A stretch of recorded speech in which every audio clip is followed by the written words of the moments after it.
Good afternoon, everyone. Some of you it's good morning, some of you it's good night. We are back again today for another extraordinary event happening in honor of International Women's Day. And I have today with me a powerhouse of a woman. And it's kind of interesting how our worlds aligned and how quickly they aligned. And it was all through an empowering event that we had here in Las Vegas, and a phenomenal intro from a mutual friend of ours. And it's just kind of grown from there. So I have today with me Claudia Noriega-Bernstein. And she is a multifaceted, talented, extraordinary author, mother, wife, business owner, sister, friend, community leader, and everything in between. And her journey is so amazing. And as we met and talked in person, I wondered, how is she able to do all of this? How is she still standing? She's an actress. I mean, the list goes on and on. And so I want her to talk to you, and we're just going to have a conversation. This is not scripted by any means. This is raw and real. So welcome.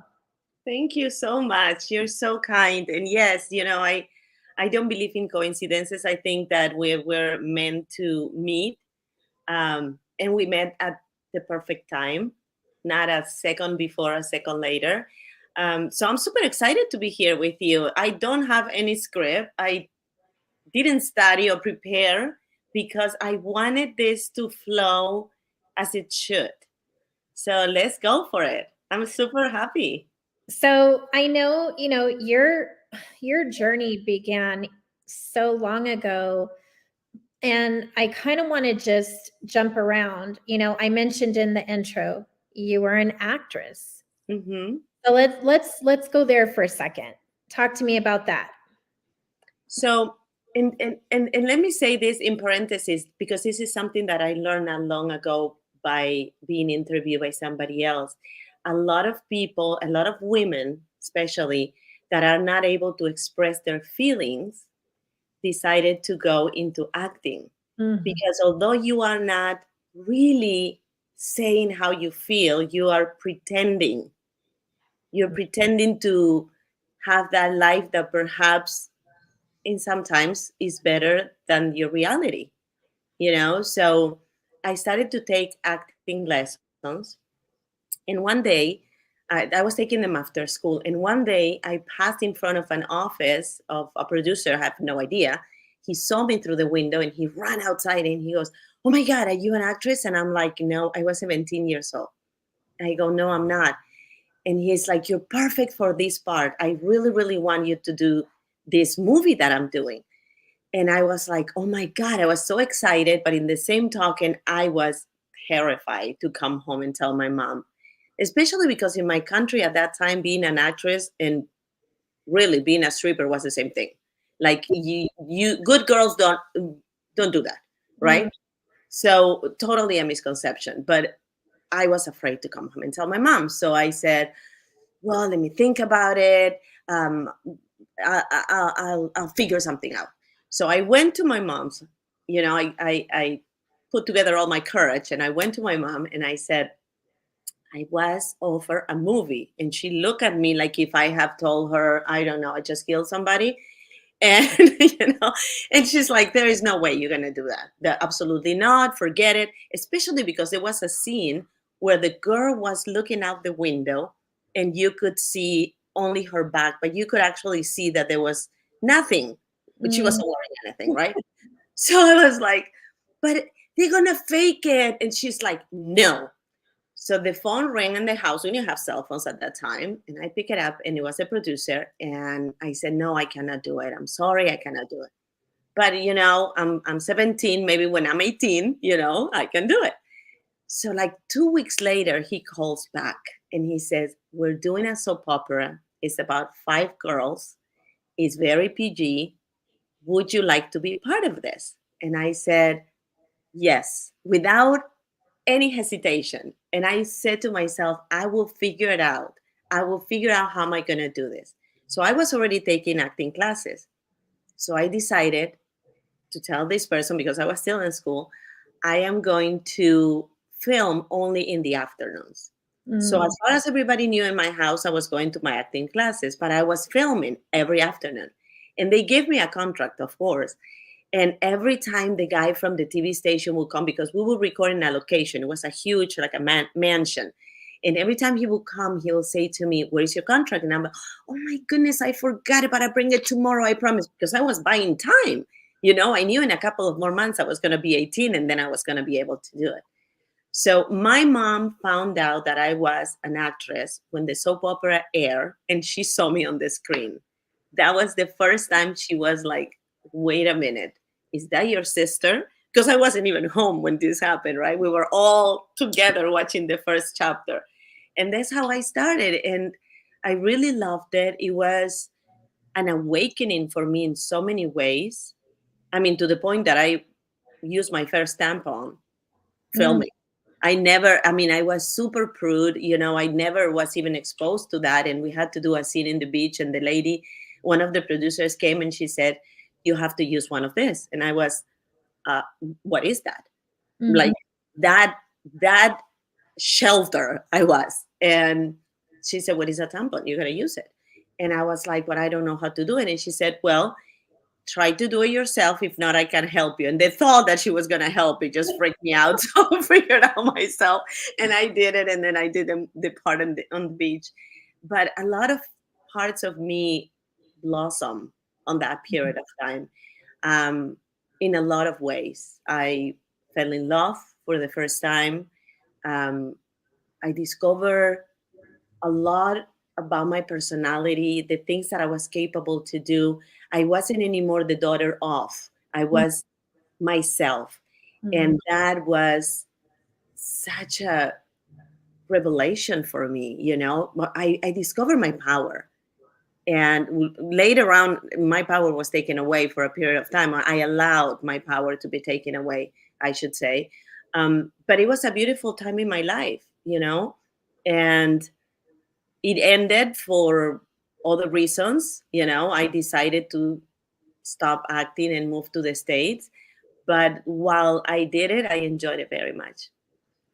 But you didn't only become an actress, there was more to it. You also became the youngest producer.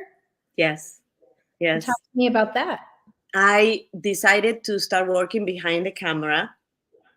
And I was working with, at that time, the person who was my husband, which is a whole different story. But he had a production company. So Mm. I was very young. I was 21 and I started producing at 21. And then I went to Brazil and I took a training in Brazil for production, direction, TV, and film. And I created a manual that later was used, um, to train other producers. But I wanted to tell you something about that manual. When I created this manual, this little booklet, he said to me, "I'm going to publish it under my name because nobody's going to give credibility to a girl." Mm. And I bought that. Allow that. And oftentimes we do that. Mhm. Somebody comes and label us in certain way and we buy that. We take that comment or that perception or that assumption as a fact and we run with that. And that's not the first time that happened to me. When I was in college, I used to write poems, and my literature teacher used my poems in his books, and I never said anything. I Mm. didn't use my voice. And again, this time I didn't use my voice. So I know I wrote that manual. I know it was my time. I know it was my creativity. He used it under his name, and nobody even questioned it Mm. because he was a man and I was a girl. Mm. So I thought that you were the perfect woman to have on today because it's International Women's Day, but also because the resilience and the strength that you have shown in your journey, you have brought into and shared with other women and empowered them through your voice. And internationally, you came from Peru to the US. You made a life there, and then you came to here and you made a life here. And all the while, you have been building a legacy of empowerment for you, for your girls, and for anyone who comes within your realm. And I found that to be so extraordinary in our talk that we had, because we did have a coffee talk. And I said, you know what, we have to share your voice, because there's so many women that need to hear that. And so you have written children's books. Yeah.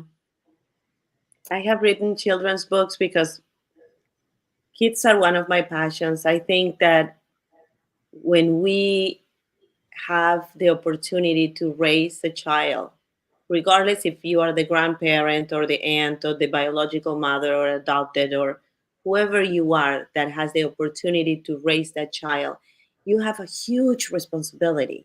You're Yeah. molding a human that one day is going to be an adult, and it's going to have impact in other people's lives.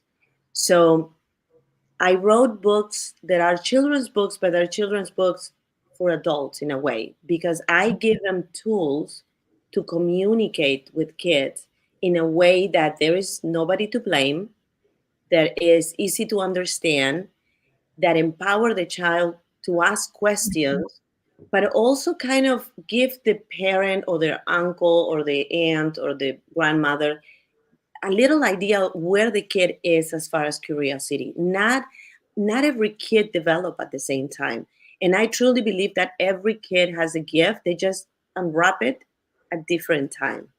And oftentimes, because we live in this society that has all these rules, we box them Mm-hmm. into, you supposed to have your, to know your math tables at age whatever, and you're supposed to read so many pages from your book at age whatever. Who are we to tell the child that if he doesn't fit in that square, in that box that we have created, he is not normal or as special as somebody else? I remember a long, long time ago, my kids used to take classes, art lessons, and because I love art, and the teacher said to me, "All the kids are the same," and I said, "I don't agree." And Mm-hmm. she looked at me like if I was a racist person. And I said, I'm not talking about where they coming from or if what race they are, or what religion they are. I'm talking about the kid itself. He, she, those kids are not all the same. And you cannot put them in a box. But because it's okay for you to tell Mary that Jessica is more talented than her painting, but you are better in math. Mm-hmm. Everybody has a talent, and when we start empowering these children with the talents they have, then we can move into working on their self-worth. That Right. oftentimes is, and I talk about it a lot because I think it's important, but it's mixed up with the self-esteem. Right. The child doesn't have self-worth, then he doesn't know his value. He's Yeah. going to buy whatever other people say. And that's exactly what I used to do when I was a kid. You know, we have adults that are accountants or lawyers because somebody told them you should be that. Mm-hmm. Nobody sat with them and asked them, what do you think you should be? What do you like? What makes you light up your eyes? What makes you jump out of bed in the morning? Mm-hmm. We would have a world filled of people with passion. Imagine the world that we would have, and sometimes moms think that they should be the last one on the list. They should have the burnt toast. They should put their mask at the end, when for years and years and years we're listening every time we go to an airplane, the flight attendant is telling us, put the mask on you first so you can help somebody else. And that for me is the best analogy that I can give to any human, because Right. we can only help each other if we help ourselves first. So when I wrote those books, I wrote them because I wanted to create, that's my mission, a generation of no trauma, with no trauma, a generation with no toxic relationships, a generation of empowered children that use their voice, that are that are growing up feeling that what they have to say matter. I remember when my kids were little, I was the adult, and I always been the adult. And I'm Latin, so I there are hierarchies in my house, okay? You're the kid, I'm the parent, but I want to hear you. I want to listen to what you have to say. The decision is going to be made. I'm going to make the decision, but your voice matters to me. So tell me, how do you feel? I will take in consideration what you're saying, and the Mhm. last word would be mine because I'm the adult and I will make the decision. But when we talk to kids like humans, when we say I'm sorry, Mhm. when we ask please, instead of giving them an order, we are shaping good humans. And my mission with my books is that to shape good humans, to give the parents the tools they need to communicate with them in a loving and open way about divorce, about grief, about bullying, about secrets. You Mhm. know, how many girls are out there? And I'm saying girls because we're talking International Women's Day, that have been molested and Mhm. they don't say anything. Number one, because they don't have a voice, because they have been convinced that what they have to say doesn't matter. Second of all, because they live in fear, Mhm. because their fear is bigger than their desire to be safe, you know? And third of all, because they told them that it's a secret. Mhm. But secrets don't include mom. So you can go to your mom and tell a secret. And that's what, one of the books that I wrote that I show you. Secrets don't include mom, because I want to empower every child and let them know and make sure that they understand that whatever is happening to them, they can share it with somebody they trust. I think the style of books that you've written, where the parents can interact with the child, um, we're in a society where everything is hustle culture and it becomes someone else's responsibility, Mm-hmm. and I like the fact that I could sit down with this book with my daughter, even my grandsons, Mm-hmm. and say like, hey, look, we're going to read this together, and you can actually have a conversation with those individuals who want to have that type of a connection. I think that's why I was like, wow, this is really great. But you didn't stop there. And I don't know, I don't even think that's where you begun. If I remember correctly, you wrote your first book about women and helping and different things, but then you also wrote one for men. And I was like, now that, because you're able to see that there's a connection from man to woman to man, in the sense of empowering, inspiring. You're able to see women need it. And you also put it in books for parents and children and parents. And I was like, wow, what a smart woman. How many more can we find like you that can see like it all connects, and empowerment, kind communication, listening versus the talking. You know what I mean? Like you really showcased it in everything that you've written. It just, I was like amazed. And on my way home, I was talking to my husband on the phone. I said, she's like the have it all. Like she's has it all. Like it's like, whoa, it's refreshing to see someone who really truly is vested in both the parent, the child, the man, the woman. Huh. Who would have thought? So I have some really deep questions, and I know that you are the right person to ask these to. Now, I was offline most of the day, in the sense of, I want to say, number one, thank you to everyone who has wished me and the She Rises Studios and Phoenix team and Happy International Women's Day, and right back at you. But this day to me is a reminder on a movement that has existed for quite some time. And I see it as advocacy. when we stand up in solidarity and say, hey, today's the day where we celebrate us and all Mhm. the hard work that we've done. But not only that, we celebrate other women and the hard work that they've done. Whether we know each other or not, today's the day where we link arms and we walk forward. And in my search today, I was thinking, wow, what makes today so different? And I thought, the mood in the world is different. The hustle culture is so there that we have not once really stopped and slowed down to see like all the incredible things that women have been doing all along Mhm. to get us to where we are today, right? Yeah.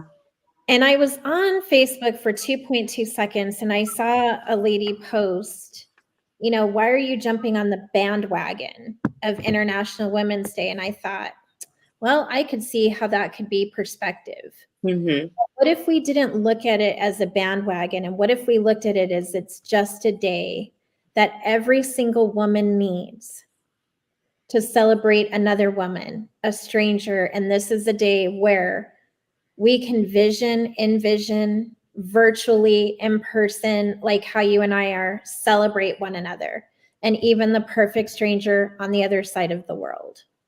So I wanted to ask you, what is your thought on that? Do you believe that this day is just another day that is a trend, or do you believe that this day is a part of change? Let me answer you this in the way I perceive the day. So, we all have birthdays, right? And when Mm-hmm. we have a birthday, we celebrate another life, another day of life, another day, another year of living. Mm-hmm. For me, International Women's Day is a celebration of another year moving forward. I It's love. not just a day. We move forward every single day, even if we move a little inch forward. We're not in the same place we were yesterday. And that deserves a celebration. There is 1 out of 10 women in the world that doesn't have the possibility to go to a school. We got to change that. It's not just women power, because at the end of the day, Hannah, I don't want to be like men. I Mhm. love being a woman. For me, it's not a competition with my husband because I can do that too. No, you know what? I don't want to change the bulbs in my house. You do it. I can do it, but I don't want to do it. Right. It's not that I need to become a man to be equal as a man. For me, it doesn't work that way. I want to keep my how you say femininity or something like that. You're I want to be a woman. I want to look like a woman. I want to feel like a woman. I want to be a billboard to my daughters what a woman is. A woman is not weak. A woman is strong. But I don't have to push a truck like a man would do to feel that I'm equal as a man. No.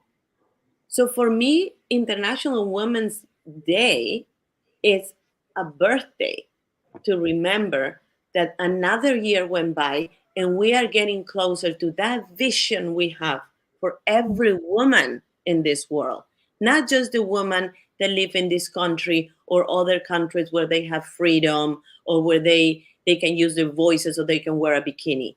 I'm Mhm. talking about every woman in the world because I truly believe that we can only fly if we embrace each other. And that is what a true woman does. You embrace that other woman, you fix her crown, you give her a tissue when she's crying, and you laugh your butt off when something funny happens. But you don't compete with them. Yeah. Those women that are trying to step on another woman to go higher, I'm sorry, but I I don't need you in my tribe. That's not the woman I want to be surrounded with. And to have a tribe is so important, to surround yourself with people that are gonna applaud you when you make that little inch step forward. That's what you want to have. You want to have the woman that when you are gonna mess up, come to you and tell you, hey, I don't think you should do that. Not a woman that is watching you from far and goes, ooh, she's gonna fall. I can wait. So then I can put my resume. No, No, Yeah, you're right. I And it don't like happens. that. There are people like that, and there are men like that, but men are not as bad, and No. that's the sad part of it. You know, we need to learn to have that sisterhood because we are really unstoppable when Mhm. we embrace each other.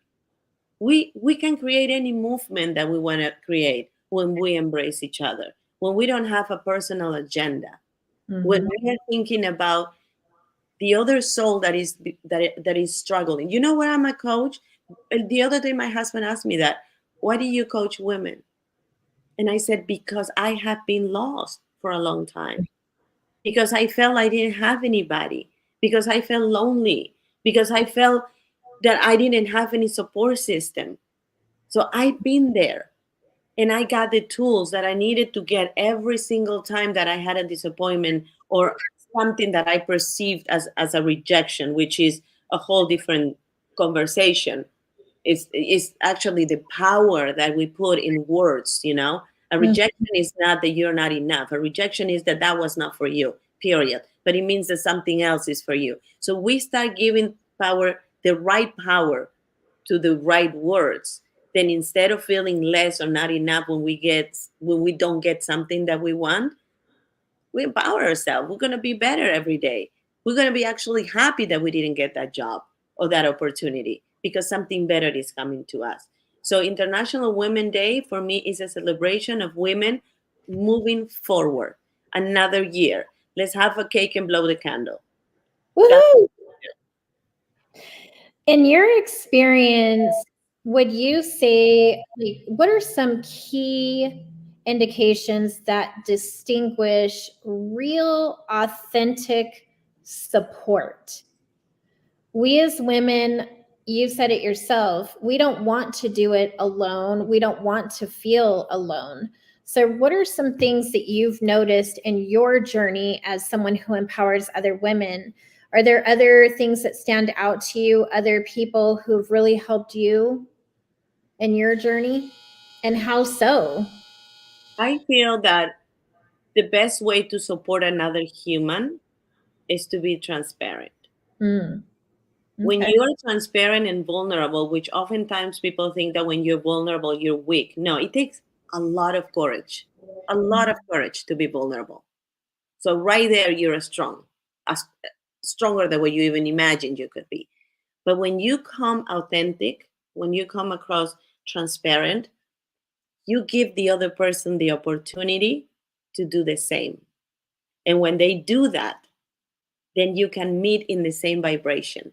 And then you can see what you have to offer and what they are in need. And you can fulfill that. And if you can't, you can guide them to where they can get it. Because again, there is no agenda. You're just being at service. You're there to empower that other soul that perhaps at the moment is lost. So when I have a client, when my husband says to me that I coach everybody everywhere, probably I do. I'm in the grocery store. It doesn't take anything for you to acknowledge the lady that is in the cashier, and say, hey, how's your day? Or give her a smile. That is empowering somebody because you're seeing that person that perhaps felt invisible the whole day is being seen by you, is being acknowledged by you. And not only that, but you caring enough to ask, how's your day going? I it comes to mind when we're talking about, even as simple as being in a supermarket. Um, sometimes I go to Starbucks, and most of the time actually it's with my husband. It's kind of like this thing that we do. It's our 5 minutes, right? Outside Mhm. the house, everything's quiet. We're like, let's go get a coffee or Dunkin'. And they always are so friendly. Hey, how's it going? And I'm usually on the passenger side and I'm like, yeah, it's going great. How are you? And my husband's like, thank you. And I'm like, you got to have the same treatment that somebody's giving you, give it back. So they say, thank you, have a good day. And he'll drive on. So I said, just try it. Next time we go somewhere, just try it and Yeah. see how different it feels for you. And he's like, well, they're busy. We're trying to get through. It's just a drive through. And I'm like, it's not. Every single time you have to the opportunity to connect with someone, leave them feeling better than they were before. Yeah. So we tried it. Thank you. Have a nice day. You too. How, oh, you're a Right. Cowboy fan? Poor guy. He's a Dallas Cowboy fan. That's a whole nother story. But the point is like the conversation, there was laughter, there was smiling. And that's what I know for women and men in general. We want to be heard. We want to We be want to be seen. Yes, we want to be seen. And, it's important. And so today, I just see that there's such extraordinary work that's been done, but there's so much more to do because there's still this competition stuff happening. Mhm. There's still these hurt people who hurt people. And it's really because they want to be seen, they want to be heard, they want to be known, and they want to feel accepted. But the fact is, you already are. You just don't know. Or you're in the wrong room. But this is the thing. We spend our life looking for our person, Mm-hmm. right? And our person is the one that is looking back at you in the mirror. That's That's right. your person. Yeah. That's your person. You are already equipped with everything you need to have the life that you want. But you got to choose Yeah. every day, right? People look around for satisfaction to fit in when in reality they want to belong. But when you fit in, what do? You condition yourself to what you think the other person is going to want or like or expect from you in order for you to be accepted. Mm, very true. We don't need to do that. We don't. So Mm-hmm. when we start working on ourselves and loving ourselves and respecting ourselves and acknowledge ourselves and all of the above, then our relationships changes. Yeah. Because even when we pretend to be somebody that we're not to fit in with the wrong idea that we're going to feel we belong, right? We're betraying ourselves. We're Mm-hmm. saying no to us because we're saying yes to them. So that creates a relationship with yourself. The same relationship that you have with other people, you have it with yourself because you usually are going to follow those patterns. So your thoughts create your emotions, and your emotions create the actions, right? Right. We get to choose our thoughts. Like you choose that beautiful jacket that you have today, you can choose what emotion you're going to have when you wake up in the morning. Today I'm going to have a great day. Today I'm going to be kind with everybody. Today I'm not going to let traffic affect me. Today if somebody is rude to me, I am going to answer with a smile. Today I'm going to learn something. Today I'm going to sing all the way to work. We choose those things. Like we choose how we're going to do our hair, what shoes we're going to wear. We have the opportunity to have the life that we want. Of course, there's circumstances every day that are out of our control, but we also choose how to deal with those circumstances. So if I give an example like this the other day, I was talking with somebody and I said, if I am in a party and you come with another person and introduce me to that person, and that person, let's say, lost their job that day, okay? That person is not going to be very friendly because Mm-hmm. he has a lot of concerns in his head. How am I going to pay my rent? How am I going to pay my kid's school if the kid is going to a private school or a special school or whatever it is? How am I going to put gas in my car? Whatever worries that person has. But you Mm-hmm. are the receiver, right? So when that person is short with you, your thoughts are going to start working. Taka, taka, taka, taka, taka, right? That person, she's rude. Who Yeah. she thinks she is? Why is she talking to me? She saw this, she saw that, right? The Yeah. next time we see that person, we already have emotions attached to that person. And Mm-hmm. we only say hello to that person, but we already have those emotions. So the Mm-hmm. next time that we see that person coming towards us, we're going to move the other way because we don't like her already. And that's just a perception based on the thought we have that created the emotions. We do the same things with ourselves. Every time we say we're going to start going to the gym on Monday, okay, and we don't, we are telling ourselves, you can trust you. Mm-hmm. You are not capable to do that. You don't keep your word. So we start creating a report about ourselves. Mm. So what happened? You say, I am going to get that job. And you have the little voice in your head saying, no, you're not. Mm. Because so many times you have let yourself down. So everything starts with us. Every relationship starts with us. And then is the ripple effect to the world. So if we only could take conscience of the power that we do have and how amazingly equipped we are to be the best version of ourselves, we really could be unstoppable. I couldn't agree more. Every thought that we have, they say that most thoughts that go through our mind every day, most of them are negative, and that it really does take super hyper focus to really change our thought process, which then changes how we act, how Mhm. we react, how we engage. And I think that moving forward, we as women should focus on our thoughts more, where we're more aware of, like you said, I'm going to get that job. And then that little voice says, no, you're not. And then you immediately say, yes, I am. You shift. You But those, shifted. but those are the habits too. You Mm, know, the minute, I mean, the habits cannot be erased. right. We sometimes adopt habits that doesn't empower us, doesn't make our life better, to the contrary, they're detrimental to our lives. But we start replacing those habits. I have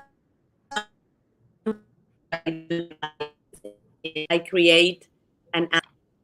So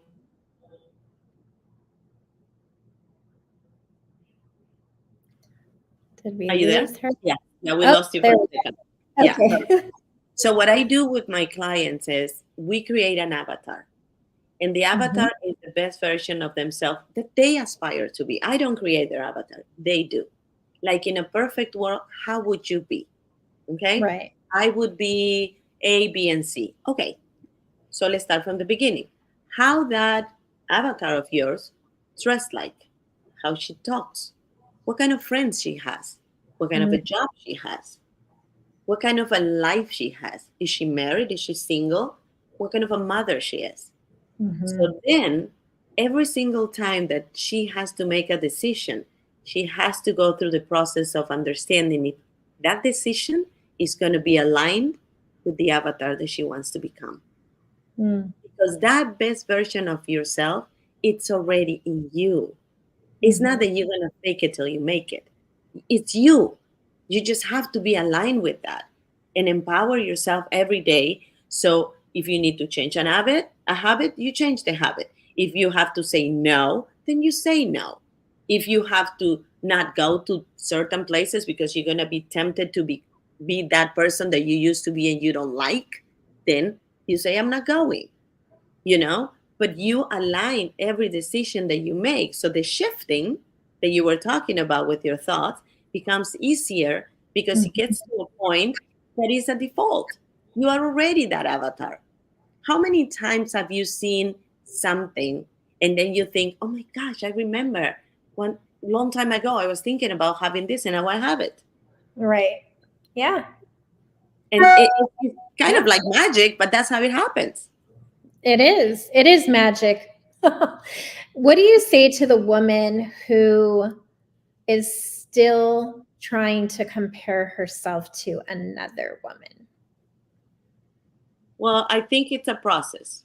But I would say to her, the first thing I would say to her is to look up, to grab a mirror and look at herself and say, whatever her name is, I love you.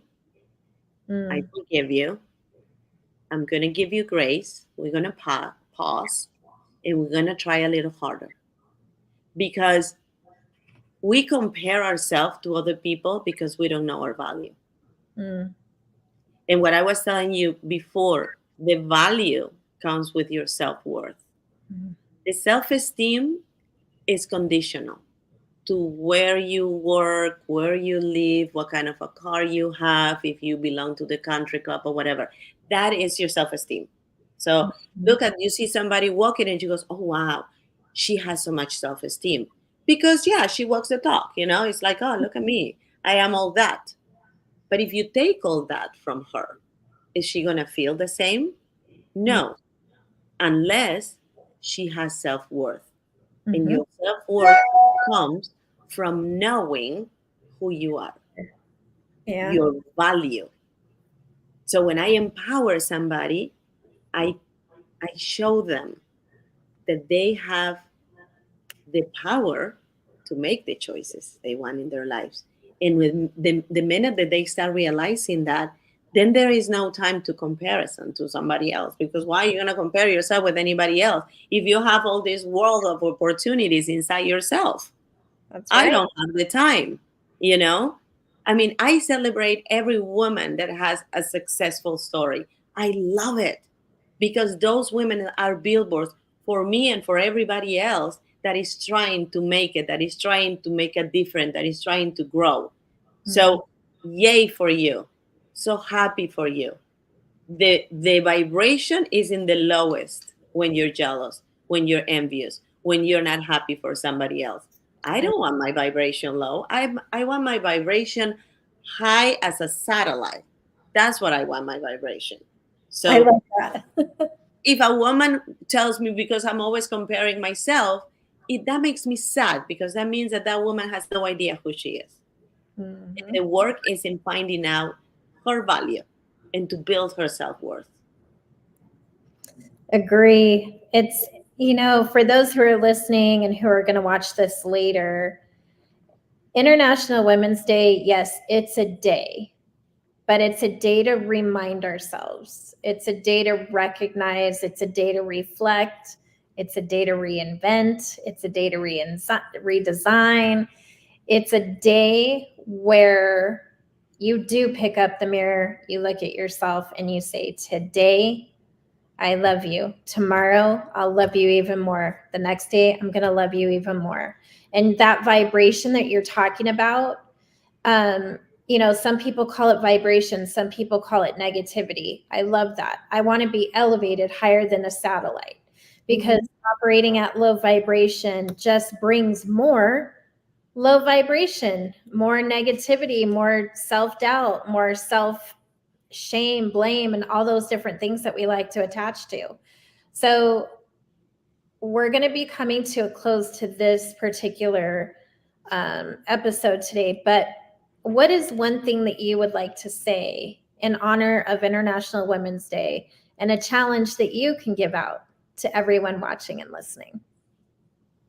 Well, I would tell every woman that is listening to be proud of everything that they have achieved until today. And it doesn't matter if you take two steps back and one step forward. As long as you have a vision, as long as you are aligned with that vision, you're going to keep moving forward. So give yourself grace and pause. It's okay to pause. It's Yeah. okay to take a minute and really savor your little success. Even if it's minuscular, it doesn't matter. You don't have to have a million of followers. You don't have to be a famous person. You can just be successful because you know what? Today I didn't have any sugar. And that was a commitment I made with myself. So you who for you that you didn't have the sugar that you always crave for. So in celebrating us and Mhm. celebrate our little steps forward is the best thing that you can do to start loving yourself a little more. And a challenge I will give to everyone until we meet again would be every day before you wake up in the morning, don't grab that phone. And that's a challenge for me oftentimes. Don't grab that phone as soon as you open your eyes. Just as soon as you open your eyes, thank the universe, God, life, whatever you want to call it, for three things that you do have in your life, because that is going to shift the perspective. You don't have to do anything, you get to do it. And the minute that you start seeing things that way, then everything is amazing because you get to do it. Yeah. Everything happens for us. And maybe in the moment that is happening, it's hard to understand. But believe me, the whole picture is going to show you that every little setback that you had in your life prepare you for something amazing. And you just have to be patient because it's going to come your way. So, my challenge for everyone watching and listening is to give yourself that extra hug and love that you need today. But even more than that, I want to see more and more women standing in their own two shoes and not trying to fill someone else's because they have to, because they're expected to, because they need to, but because they want to wear the shoes they're meant to wear and love themselves exactly for who they are right where they are. And yes, add the gratitude because gratitude changes everything. It puts down the competition, it puts down all those other things that we try to guard ourselves with. It won't matter anymore. So that's my challenge today. Now you're going to see a lot more of Claudia. We have another episode coming up in a couple more weeks. And for now, how can people find you and connect with you? Through my website, it has my name, Claudia Noriega-Bernstein, and Instagram also has my name. Um, I'm pretty good answering. I think it's important to feel acknowledged, so I do that myself. Even if sometimes take me a couple of days, but I go through things and I answer.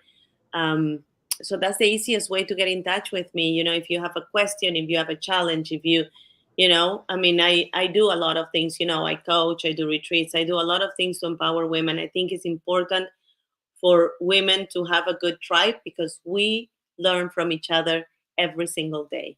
You don't have to be, and I admire her very much, but you don't have to be a Brené Brown or you don't have to be an Oprah Winfrey to have something to offer. We all learn from each other. And having the right women around us empower us because we learn. And the more we learn, the more the possibilities available for us are going to be presented. So let's do that. So you don't have to be anyone else but you. Mm-hmm. That's what it is. Like Barney. You remember Yeah. that song of Barney? You're special. You're the only one. There is no one like you. Hello. Yes. Hello. Well, thank you for being on with me today. We will definitely include where they can find you, follow you. Stay tuned because she'll be back with us in a couple of weeks. And thank you for spending time with me this afternoon in your busy schedule. And happy International Women's Day to everyone. And be you. Today is all about you. Today is about us. Today is about women, solidarity, inclusion, and all of those beautiful things. But don't let today be the only day. No, Continue. shine your light every day. Go. Thank you so much. I really appreciate you having me. Thank you, everyone.